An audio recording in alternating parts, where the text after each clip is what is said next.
What's up, guys? This is Evan for Grips.com. Going to be continuing the Partypoker Bankroll Challenge, and we are starting with $817.04 in the bankroll. And as you can see, we're getting pretty close to completing that first part of the bonus, which is going to be worth 20 bucks, I think. So that'll be a nice boost to the bankroll. So today, I'm going to switch it up. I'm going to play 6 tables on the feed as opposed to 4. And I've got hella tables on the side, about 8, so I might get up as high as like 15 tabling for this session. If I find it's overwhelming though, I'll obviously just cut it down. I'm just going to play as many tables as I can while still being able to discuss the hands that we play. Just get this out of the way. Post. So I'm on the wait list for like every game, so as they free up, I'll just substitute them in and get us going with some more action. Since I'm going to be playing a bunch of tables, I'm probably going to go with a tighter strategy than I did last video, where I was kind of splashing around a little bit, doing some barreling off and stuff. But you know, whatever. We'll just play the cards as they come. If it turns out we have a bunch of weak tables and it's just that we should loosen up, that's what we'll do. And if we have a bunch of like loose aggressive guys just like shitting on us, then we'll just tighten up and make it harder for them to do so. So flop to straight draw on table 1, gonna c-bet, take it down, no problem.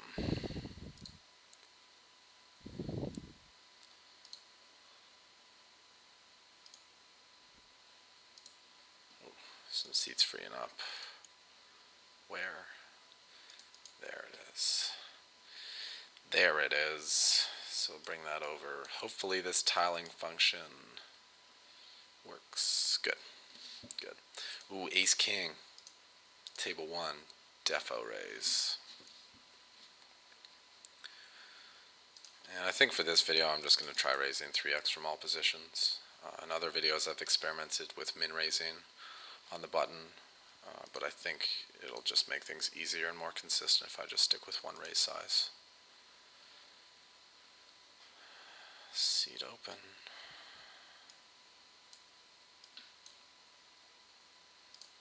Okay, pocket 3s, I'm actually going to fold. I just didn't think the 3 was coming, and I was right.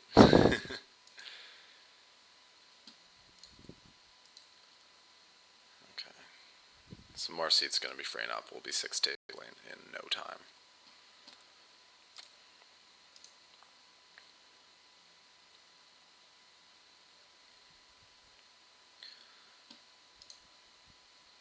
There we go. Boom. Alright.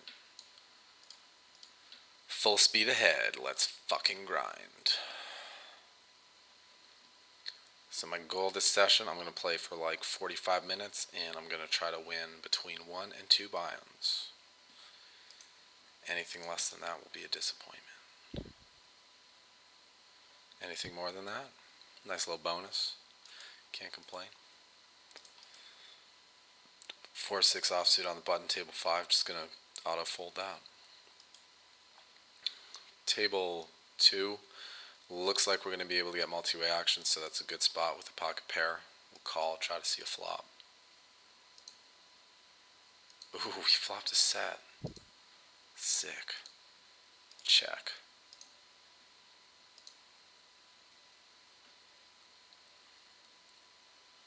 Come on, make with the c-bet. There's the c-bet.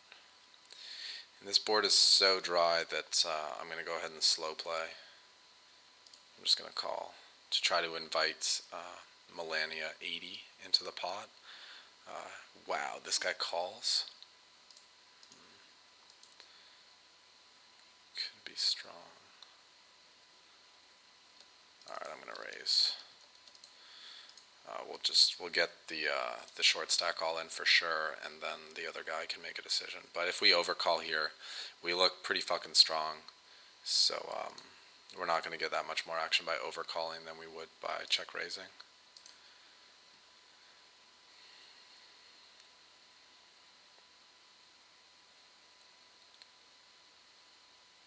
So it's like, what do we do on turns? Man, I really hope we're not oversetted here. Let's bet, keep building that pot. If he's got an overset, that's just bad luck. Hopefully he's got ace-10 and we can get him. He folded. It's alright, we got some good value for our check raise on the flop. If we just like check call the flop there, it's like kind of what do we do on the turn? Do we check again and worry about it getting checked through? Or do we lead out, which also looks extremely strong? So it's just kind of a tough spot. If we were the first caller, I like to call to invite other people, but I don't like to overcall because it just looks too strong. Here we get 3-bet by a nit. We're not going to get many action, even with a pair of nines.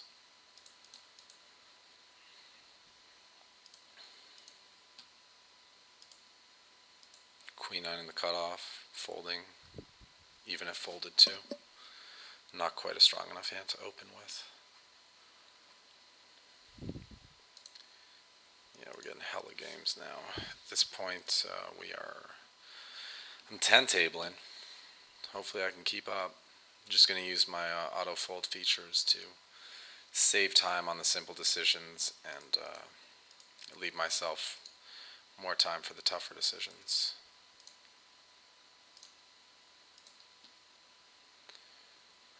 Flop trips on an outer table. Just going to lead out. Try to build the pot. Alien Owl is one of our favorite fishies.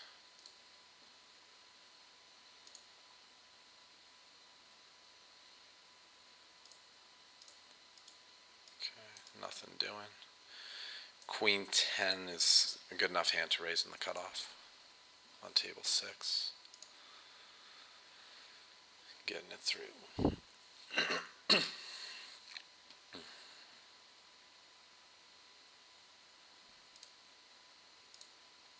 Man, I love this Alien Owl 6-6 guy. He is so loose. 70/7. He's gonna be best supporting actor in the Partypoker Bankroll building series. So Jack 10 suited, table 2, plenty good enough to open. Deuce is on table 1. I'd open and see what happens, but not going to call a 3-bet and play a re-raised pot out of position.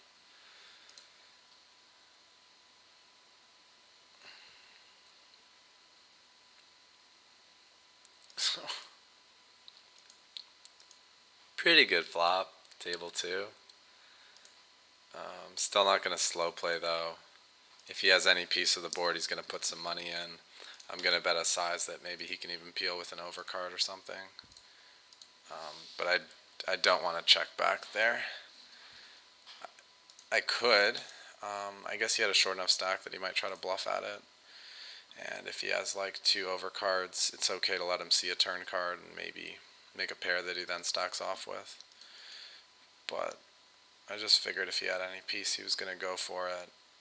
And he hasn't struck me as the aces. Raise.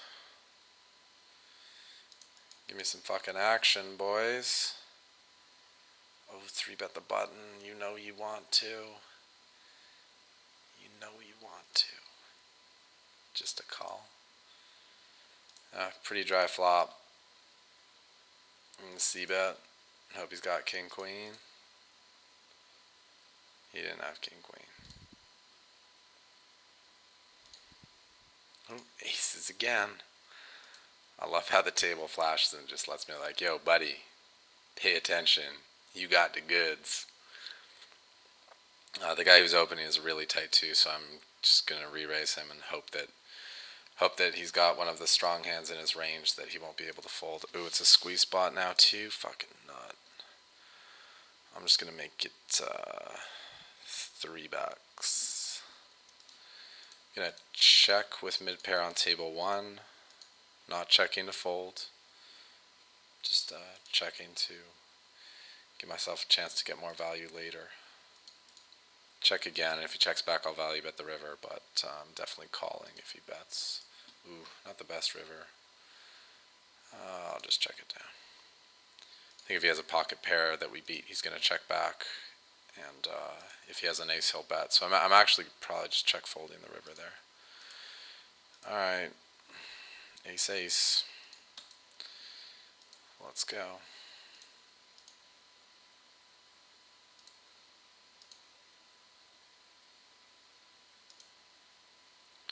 This guy's fairly tight, so when he plays back, it is possible that he has a set here. But he could also have a queen or a flush draw, so just got to put the money in. Don't call too fast. Heart. 3-7. King, queen. Deed it. And that is why you don't call re-raises with king, queen.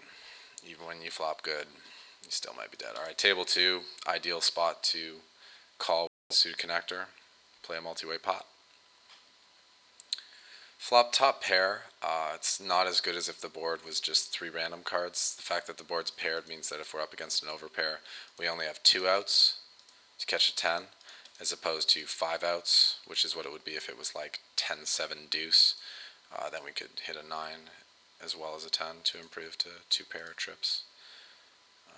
I bet once when check 2 because I assume we could have the best hand, and it's a very vulnerable hand. I don't want to give someone a free card to possibly beat us. But once called here, I'm not really trying to put any more money in this pot unless I improve. Ace, queen, get 3-bet, whatever. Just move on to the next hand. We got hella action going on, so I'm just checking back. 9-10, just trying to take it to showdown, and if he bets, I'll just give him credit and fold. Man, $1.50, you're really trying to get me in there.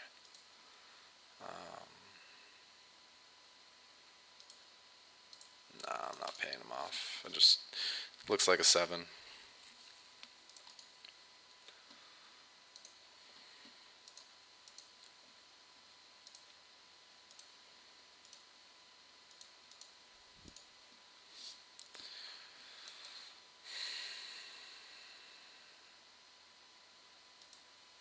Decent board for 2 6s on table 3. I'm going to c-bet just so if no one has a queen, we can probably take this pot down. If it weren't so multi-way, then we'd have to be a little more worried about getting peeled by like 7s, 8s, 9s, 10s and stuff. But when we're betting into 4 people, they have to give us more credit for having the queen. So if they didn't flop that strong, they probably got to let us have it. And on table 5 with 2 overcards, backdoor flush draw, pretty dry board, definitely going to c-bet. And then continue betting good turns, but shut down on bad turns like this one. You know, just because we have ace king and we 3-bet doesn't mean we have to win the pot. Okay, here's a spot on a bonus table where king queen is a bit of a better hand. I'm going to call a 3-bet because we have position and we're suited. On that flop, I'm just going to fold when he bets though. Can't really. Wow, he checked. I'll let you guys know if anything interesting happens with that hand. He checked the flop, but he could have been planning to check raise, so I checked back the flop, and he checked me again on the turn, so now I'm going to fire a bet, and hope that he can fold ace king. He called me. I don't know. I'm just going to check and see his hand. Queen 8. Good thing I didn't try to value bet that river. So what he did there was he decided that, you know, he 3-bet a marginal hand, but his hand didn't have any. His hand had like good showdown value, but not really great hand for barreling with. So he just turned it into a bluff catcher by check calling, rather than doing any betting. And that's pretty common. Like if I was willing to fire like a lot of barrels there, I could probably get him off the hand. But you never know how strong someone's check calling range is, and how many bullets you're actually gonna have to fire to get them off a hand. So without any information, I just didn't want to fuck with it too much. But that's why, you know, against a looser 3-better, calling a re-raise with king queen suit, it's fine. You know, if that flop comes queen high, I'm getting at least 2 bets out of him because I haven't dominated. And I also have position, which means I'm going to be more able to extract value than I would playing out of position. Unlike the hand that our other buddy played.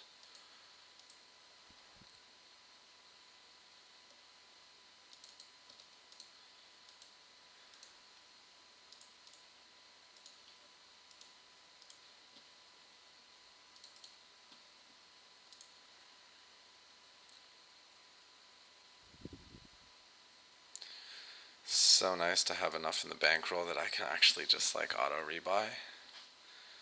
Because clicking buy chips and making sure you have enough money for all your tables can be really annoying when you're trying to just like, when you're trying to mass multi-table, you're just trying to focus on making decisions and you don't want to be bothered with the other little things. So having like stuff like auto reloaders, table placement software and stuff, it's very beneficial because it allows you to just focus on the task at hand and not get distracted or worried about annoying other stuff. The 6-4 off I don't think was actually a good complete on table 2. We're playing 10 cent 25 cent as opposed to 10 20 cents, so the odds of completing from the small blind are worse than they are in a regular game where the big blind is just double the small blind. So you play even tighter from the small blind at this limit than you would at either a 5 cent, 10 cent, or a 25, 50 cent.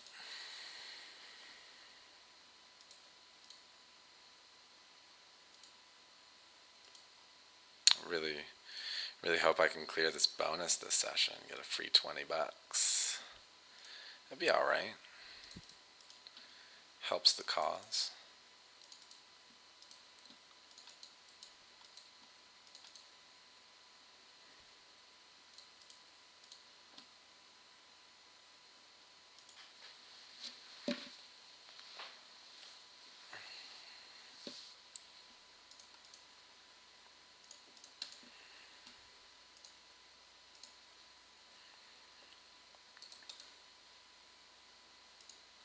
Also, auto-folding any hands you have no intention of playing is a good idea, because you can just set that decision and forget about it. It's not going to pop up later, and then you'd be like, oh, I don't know what to do. Maybe I should play. You already know right away, so just get the decision done with and don't worry about it. This board's pretty connected on table 2. I mean, I could bet to get him off some ace highs, but I'm going to opt to check back. It's a board that he can check raise me on with quite a few different hands. This doesn't look like we're going to win this pot, but I'm just going to take it to showdown. On Spade River, maybe I'll try a bluff. Just if he has, like a pair of queens without a spade, or just any hand that doesn't have a spade in it that probably has a ace high beat, like pocket fours without a spade. There are some hands we can get him to fold here. It doesn't look like he has one of them. So we just bet fold the river. If I thought there was no shot that he'd ever fold, I wouldn't make this bluff, but I think there are definitely some hands I can get him off of that have us beat. And ace king on table 5, I just didn't see much going on there. I guess we're getting it in with jacks. This guy's been here for what, 10 hands? Don't have much of a read on him, but I like my hand, and I don't mind the position he's raising from. I think we can get it in good here sometimes. It's not a good flop. We beat 10s. Kings.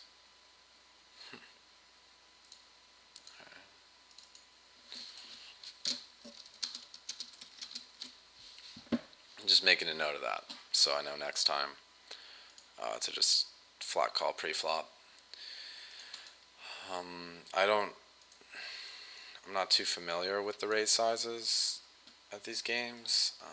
In the games that I've played at and in playing in live situations, generally a 4x raise is going to be a weaker hand, like a 10s, jacks, or ace queen kind of hand. Whereas kings and aces, people are going to raise to a smaller amount to try to invite more action. So, I went with that information and I was wrong. But now I've made that note on him, so moving forward I won't make the same mistake.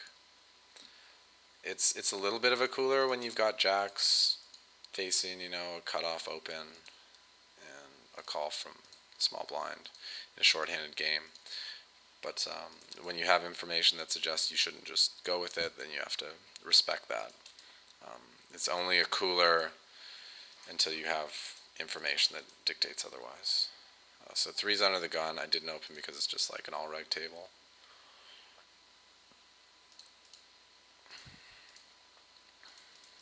And when it's all regs, I like to play a little tighter from the first two positions, while still playing an aggressive style from later positions. Okay, top set. I'll bring it over because it's exciting to have top set, but it's pretty unlikely I'm gonna get any action. So I'll just fire my c-bet and pray that he has tens or fours. Oh well, he's not folding yet. I guess he could have a queen as well. King Jack. I just hope it's fucking cooler and he check raises. Check raise. He just calls. Well, he could definitely have a queen or something, so I'll just value bet the river. Sick thing is, if I get check raised here, I might have to give him credit for having a backdoor flush draw and call. I'm not sure. Because he's check calling with all his worst hands. I'm not sure what hands he's Nice hand, bro.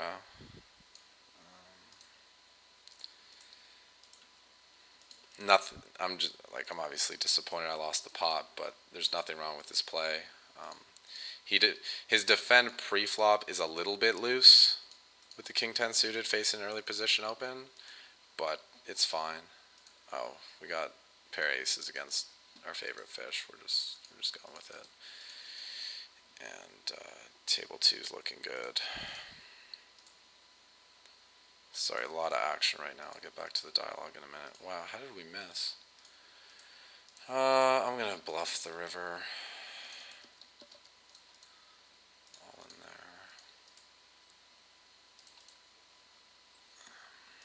there. Yeah, at least I think I was bluffing. And we got alien now. Cool. Which hand was I talking about? It's hard when you get like 8 hands to maintain your train of thought.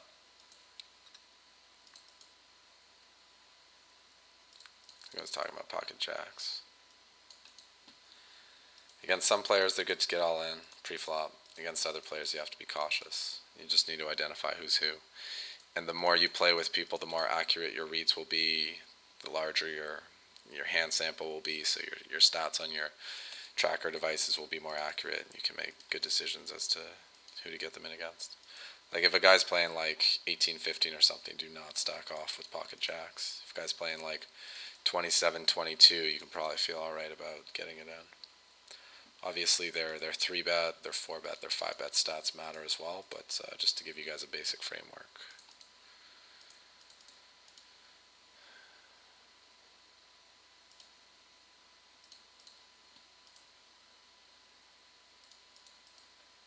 Gonna call with the flush draws and the 2 overcards. Could also bluff some rivers. I think with him calling out of the small blind, he's more likely to have big cards in his hand than small cards. So the only hand that has me here that can call is pocket 9s. Everything else is either calling for a chop or has to fold. So I'm gonna hope it's the more likely 10s or jacks than the 9s. He's a pretty tight player. And tight player, when I call the turn, might give me credit for a 9. So even though this looks like a spot where we're chopping, since you guys can see my cards from his perspective, it's a lot more likely that I have a 9 and he's calling for half his money. Unless, of course, he has 2 9s in his hand, then there's no way I have a 9. But I think we're going to be able to get this one through. Yep. Nice. And that's why I'm able to call there on the turn, because I'm not getting the right price to just draw to my flush. And if the overcards are even good, I still think it's not quite the right price. But if there are some rivers that I'm willing to bluff on and make moves on, then I can justify making that speculative call. Here I have King 10, I flop top pair, good kicker in a limp pot against Alien Owl, but he's super passive, so I'm going to fold, because I don't think he raises with even a 10 there. And I don't want to get it in really bad.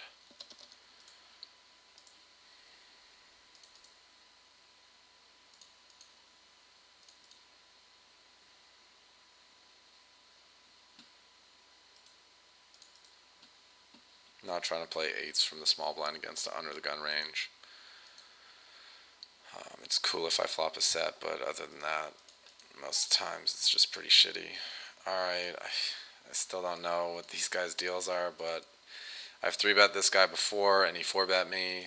So here it's a really good spot for me to be 3-betting as a bluff, and he just shoves, which is more often like ace-x or small pairs than it is big pairs, and ace-king, so I'm going to call and just hope to win.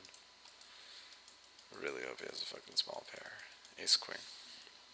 Okay, well. Against that hand, my call is fine. I already have 350 committed to the pot. There's some dead money from the other players, so if you look at the odds I'm getting, to fold there as a 57% favorite would be pretty bad.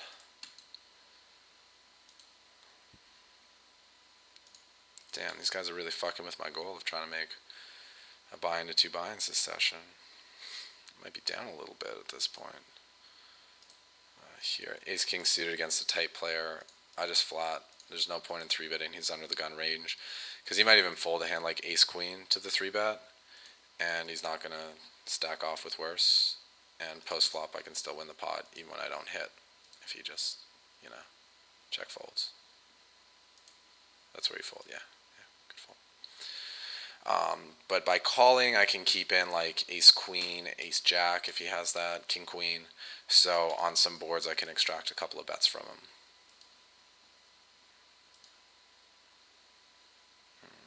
I don't know what happened here. It looks like I'm the pre-flop raiser and I didn't c-bet, and no one else bet. And the most likely hand with a king in it is king-queen. So if they had king-queen, they would have bet the flop, which means on that turn, no one probably has it, so I can take it down with the bet. And even if they call, I got a gut shot. To the fucking nuts.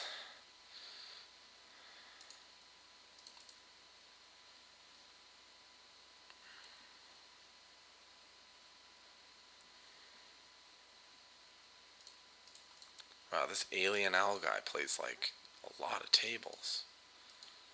He's fucking awesome. Ooh, JJ. ISO. 2-pair bonus table. Ace-king, in position, gonna 3-bet. This is a spot where I could get 4-bet light and maybe get it in against a worse hand. Not the best flop for jacks. He checks back, probably got the best hand. Just a call. Damn.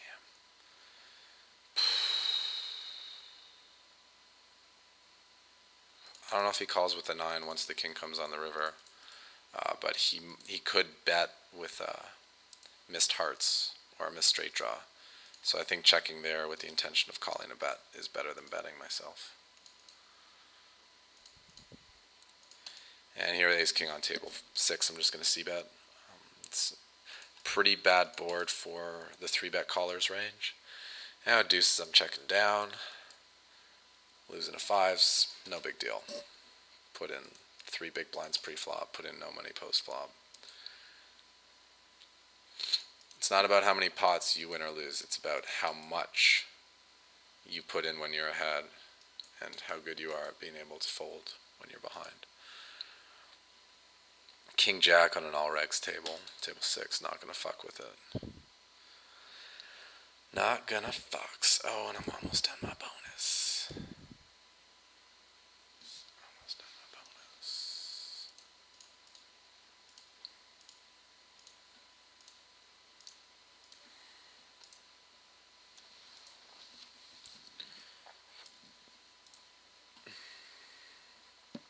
This 15 tabling's alright. I feel like Partypoker moves at a slower pace than some of the other softwares, which makes it much more manageable to play an absurd amount of tables.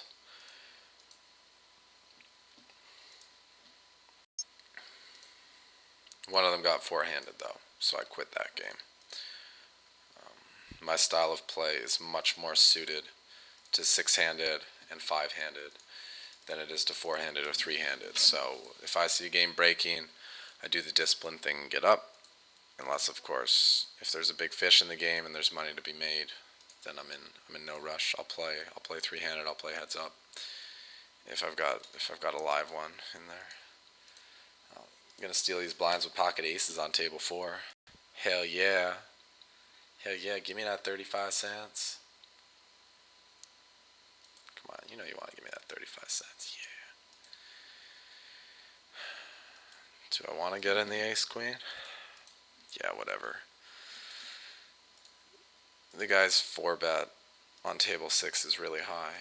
So he's going to be 4-bet folding a lot. And the guy who flatted, he's just a tag. So he's probably folding most of the time. What are you calling with? Alright. Fire 1-bet. Continue to rep ace king. Hope that he doesn't have king queen.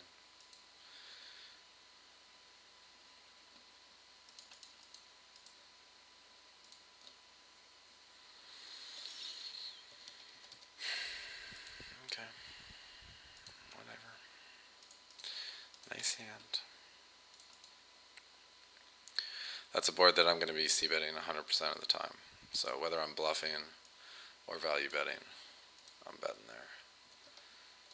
And here on this outer table, I call the raise pre-flop. I'm going to lead out because I don't want the flop to get checked through. And I really want Alien Owl in there. And if I want to play my hand for a good amount of value, I probably would want to be check raising the pre-flop raiser. That leaves Alien Owl facing a double bet, which is much harder to call than just a single bet. So that's why I opt to lead out. Let him get involved for, just one bet. And then I can just try to take him to value town. Going down, down, down, down to V-town.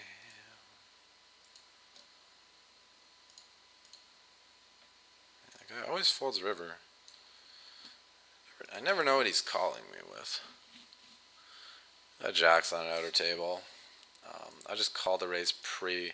This guy overcalled. At first I thought it was a pre-flop raise, and I'm like, sweet. This guy on the button never has a better hand than me, but I realized if he overcalled, and it's a multi-way pot, he can have a 3 sometimes. He could also have slow play 10s, but I got a bet for value on the turn and to get information and stuff. 3-way on table 5, I'm not going to c-bet, just 2 overcards on a board where there's flush draws and gut shots and tons of fun stuff.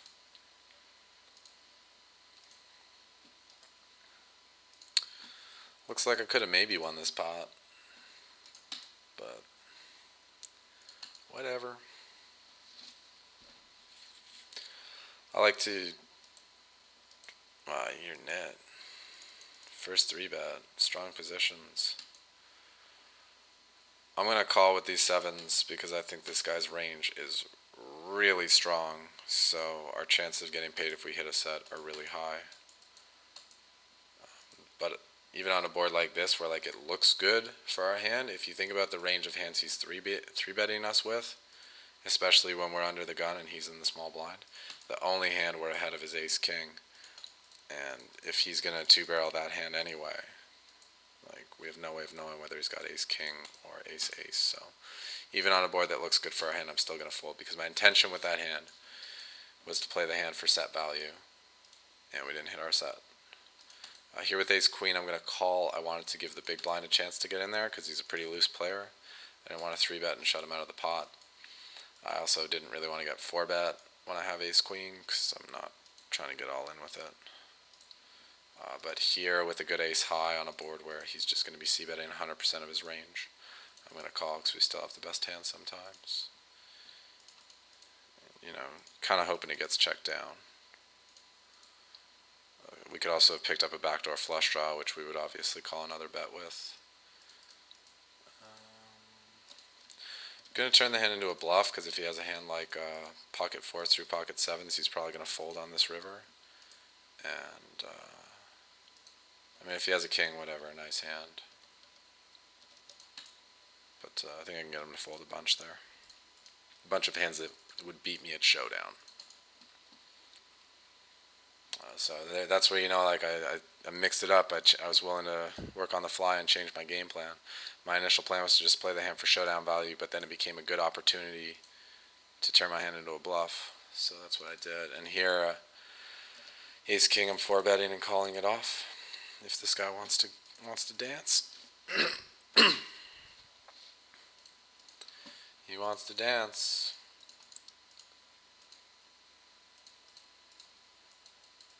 Alright. Ace king, ace king. No problem. Flop to straight draw on table 5. Gonna bet.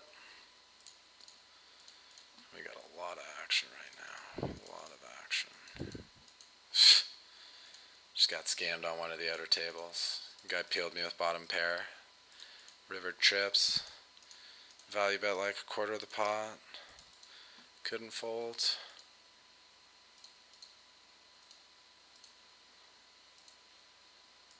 It's times like these I wish I had shortcut keys, because having F1, F2, F3 would make things a lot easier than having to like find the fold button and the check button.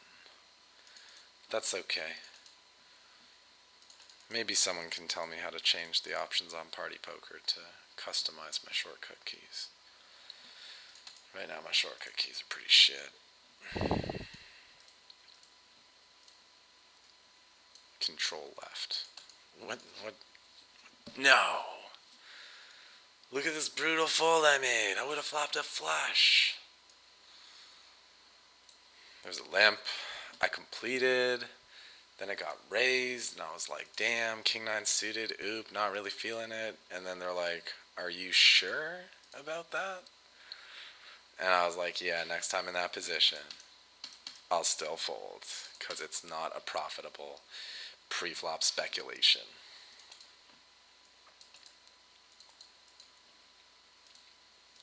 9-7 Suey on the cut, pop it up.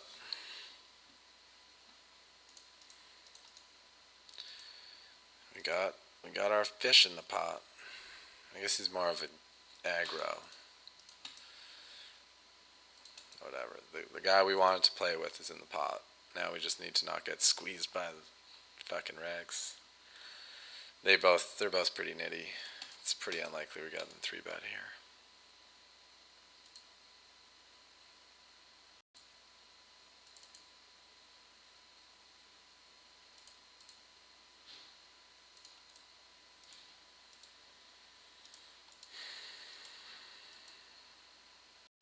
Check.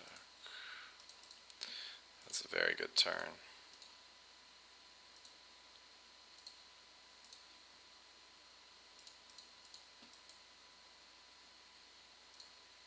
Call. Not calling on that river. But if you want to check, I'll check. Guy should have followed through. I'm betting a jack on the flop. And if I don't have a jack and he bets 2 streets pretty heavy, I'm probably folding, right? But he just bet because we checked. He didn't really know why he was betting or have any plan, which is a bad thing to be doing. If you're gonna bet, you want to have a reason for betting, and you want to know on which cards you continue betting on and on which cards you're gonna give up on.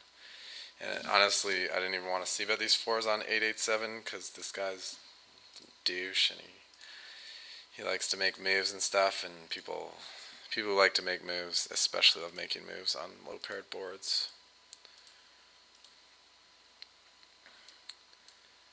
But NBD. We lose very small on that hand. We got 3-bet men. Gonna call. Table 6. Mid pair table 4. Gonna check back. Queen 10 gonna defend.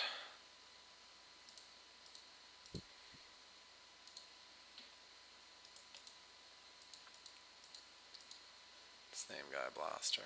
Float. Oh, this guy just went all in. He min-raised pre-flop and then went all in. He's probably got aces. They usually have aces there.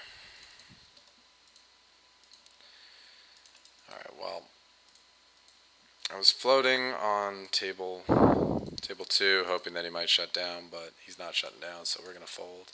And with the nuts straight on table 4, we're gonna raise. And then I'm going to take care of all the junk on the other tables. That guy call? No. Wow. As if he called there. I'm like never bluffing there.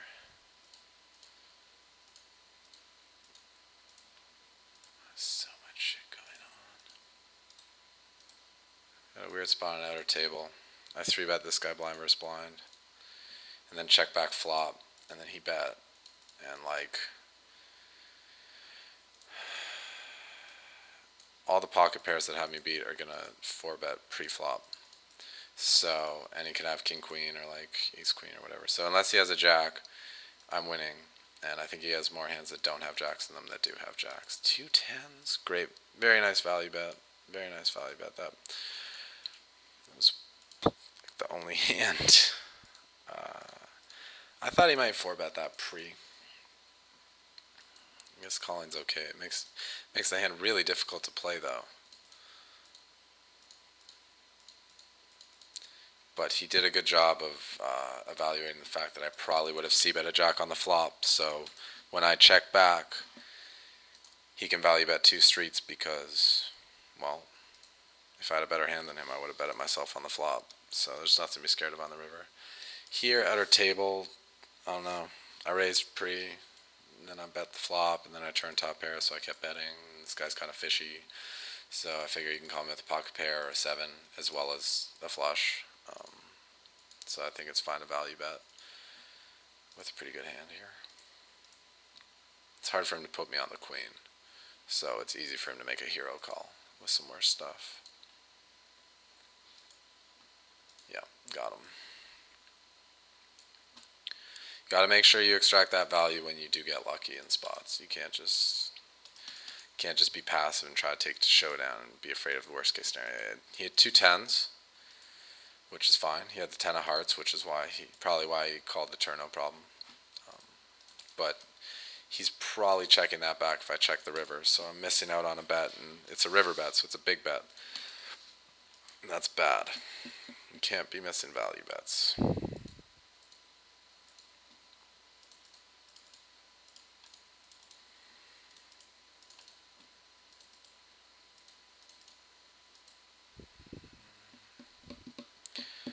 I think I'm going to play another 10 minutes. I don't know how long we've been going for, but really want to try to win a stack.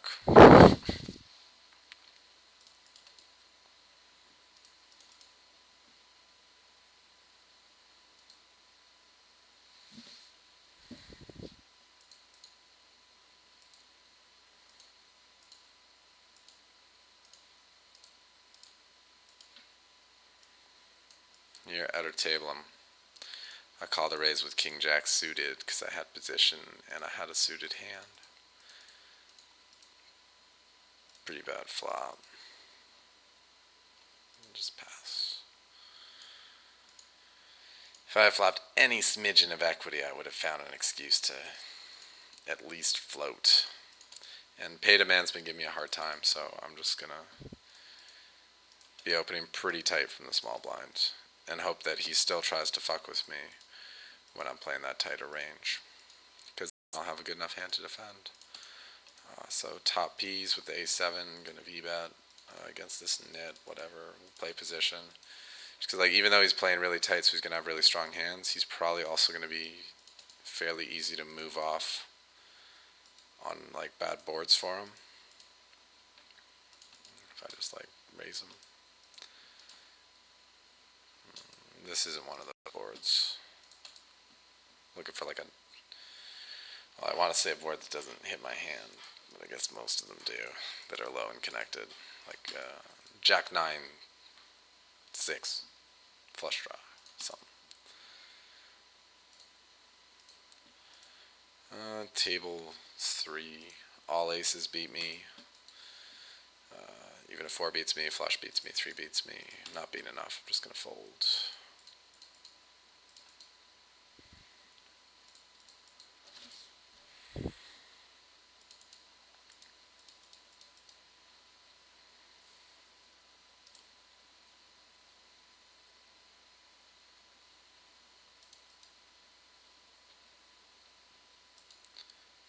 Stacks on stacks on stacks. Stacks on stacks on stacks. I wish we had stacks on stacks on stacks. I wonder how big a stack I could build if I just played 25 NL for like 4 hours straight. Oh, hello.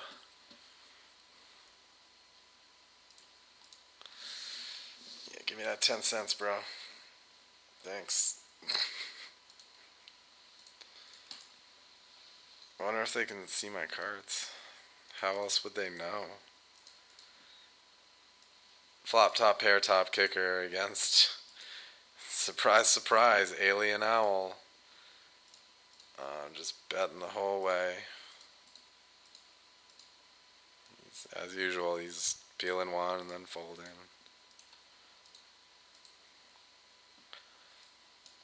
Probably getting pretty decent rake back. Well, if I were on Betfair. I don't have a rake back thing with Party, but my bonus is moving at a decent pace. I should actually be able to clear it now in not too many sessions, so that's nice. Alright, JJ against our best buddy.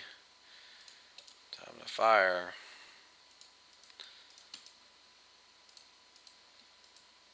Yeah, whatever, dude. I keep betting.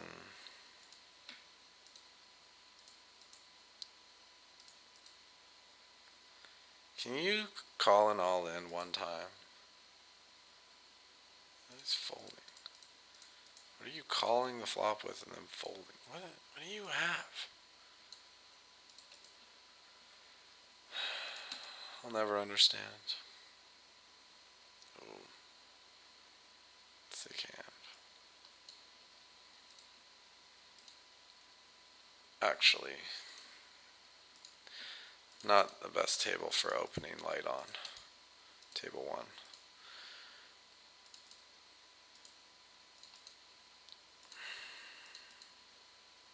Two peas. Two peasy Drew Breesy. Value bet? What? You guys want to see me win another 10 cents with aces? In 3, 2, 1.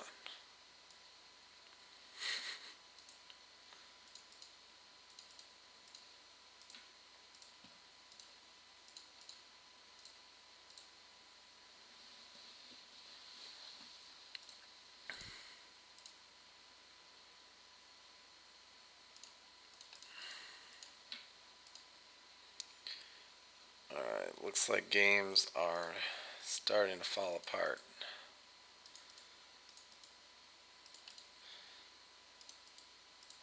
It's alright. He's planning to finish the session up soon anyway, so no big deal.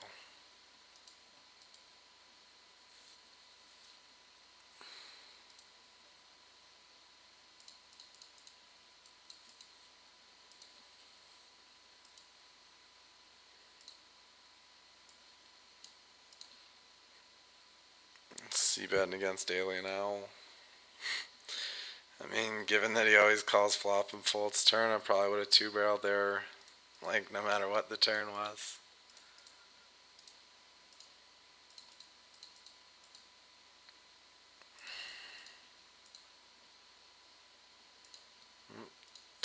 Top pair.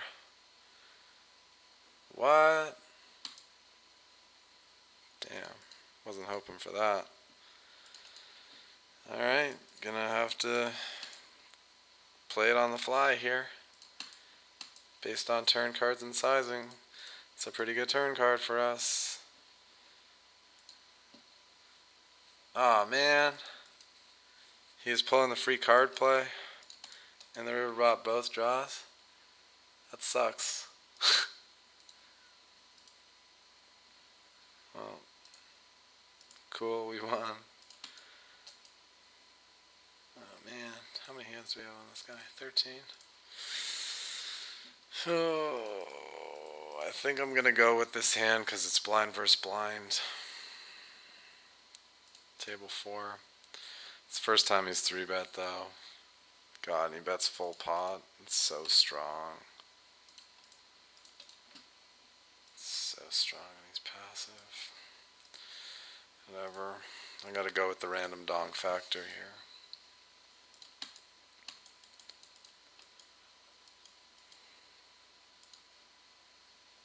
kings. Two aces. Well, on that note, I'm going to shut it down because if you ever identify that you make a mistake and it's one that you thought, you might be making the wrong play and you made it anyway, that's a sign that, you're no longer bringing your A game to the table. And as soon as you fall off your A game, you should just quit the session because, playing your B or C game, it's very easy to give a lot of money back really fast that you probably worked really hard to make. The games are still going to be there the next day. They're not going anywhere. And even if you finish stuck on the session, it's better to finish stuck a little bit and only slightly disappointed in your play than stuck a ton and really upset with yourself. Because then you're going to be asking yourself questions, you're going to be having trouble sleeping, you're going to be feeling like terrible for the next day, maybe like longer than that. So you just be honest with yourself, and when things like that happen, be like, okay, I'm going to step away for a bit, I'm going to do something else, come back and play when I'm at my best again. I mean, it sucked. Like, top pair, top kicker, 3-bet pot, blind versus blind. You think it's good, but it's the first time he's 3-bet. Even though like now he's got a 17, whatever. It was the first time he's 3-bet, and it was that C-bet of full pot. The full pot C-bet from fishy players just usually means they got an overpair.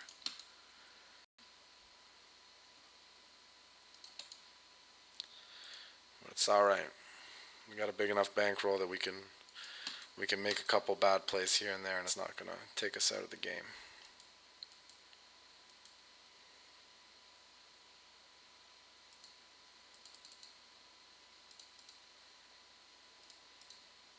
Shit.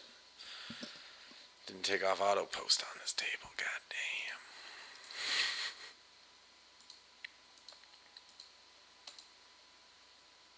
damn. And at least, it cost me $25 to make that mistake, but that means it's going to save you guys $25 many times over. Maybe $10 many times over, $50 many times over, whatever limits you're playing. You can identify that, like I said, you play some spots on the fly, but when people do things that are indicative of a very specific range, just respect it. You got top pair, top kicker. You might think it's weak to fold that. No one knows that you're folding top pair, top kicker. And if you know that the situation doesn't look like your top pair, top kicker's good, let it go. What did I get it in with there? Fucking 12% equity? That's a pretty bad spot to get your money in. You don't want to be doing that.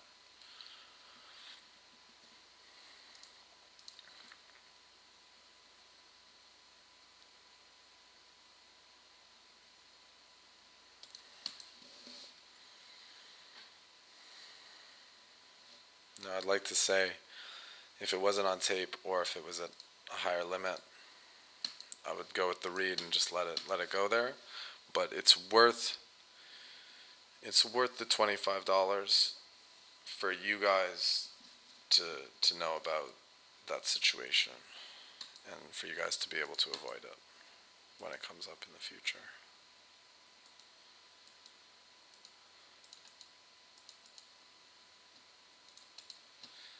I mean, it's kind of like the king queen from earlier. Colin re-raises out of position with marginal. Like, yeah, ace jack's a sweet hand for opening, for defending, for 3-betting. When you're getting 3-bet by someone who's only going to 3-bet premium hands, ace jack suited just shrivels up real quick.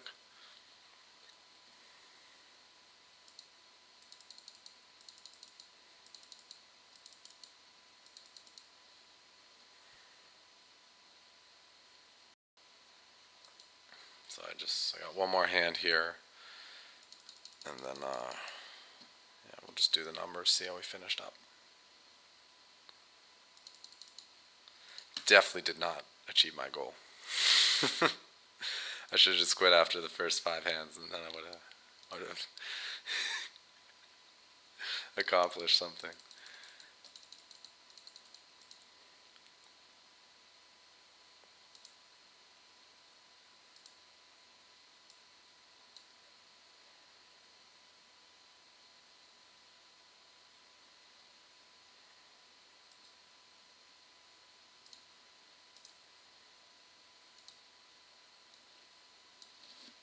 Okay.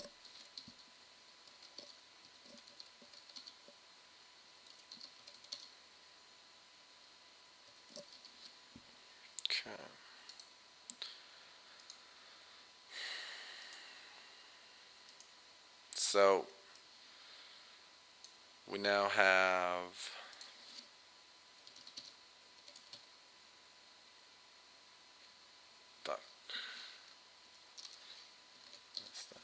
I believe we have 758 in the bankroll. So sad to say, lost like 60 that session to 2.5 buy-ins. Good news is I cleared a piece of the bonus, so I should be getting a $20 kickback, which will help with that. Make it so like we lost like 1.5 buy-ins instead of 2.5. So it's pretty helpful. But I mean, the ace jack was definitely avoidable, so that's one stack we could have saved. The other two, well, the ace queen versus, I think we had tens. Yeah, ace queen versus tens, totally standard. We took a flip, lost that. You know, if we win that flip, we're even on the session, so that's just a little running bad. And it turns out flyer on table one, the guy that I stacked off the jacks to, is actually pretty fucking tight, playing at 18-17 with a 5-3 bet. So if I'd known those stats, I would have just flatted the jacks and check folded the flop. But didn't have that information before, but next time we play with them, we will have that information. So that's the last easy money that he gets from us. Yeah, rolls 760. So lost 2 buy-ins. That's okay. We'll get him back next session. Hope you guys enjoyed the video. As always, please leave me your comments and questions and anything else you have. And we're going to continue this challenge. It's a small setback, but we're still going to build this shit up to 10,000. Just stick with us, follow along. We're going to get there. And hopefully you guys are doing well in your own bankroll challenges as well, because I'm sure this has inspired some of you to throw down 100 and see what you can do with it. If you're following the techniques in these videos and keeping track of what's smart to do and what's bad to do, and putting together like a little diary or a journal or a notepad or whatever of that, you should be becoming like pretty strong, pretty capable of doing well in these games. And you're going to start figuring out stuff for yourself too. So if you're doing that kind of stuff, you're well on your way to becoming the kind of player that you want to be. Just maintain that good bankroll management and take advantage of those promotions so that you can build your bankroll as quickly as possible. This has been Evan for Grips.com. Go out there and get stacking.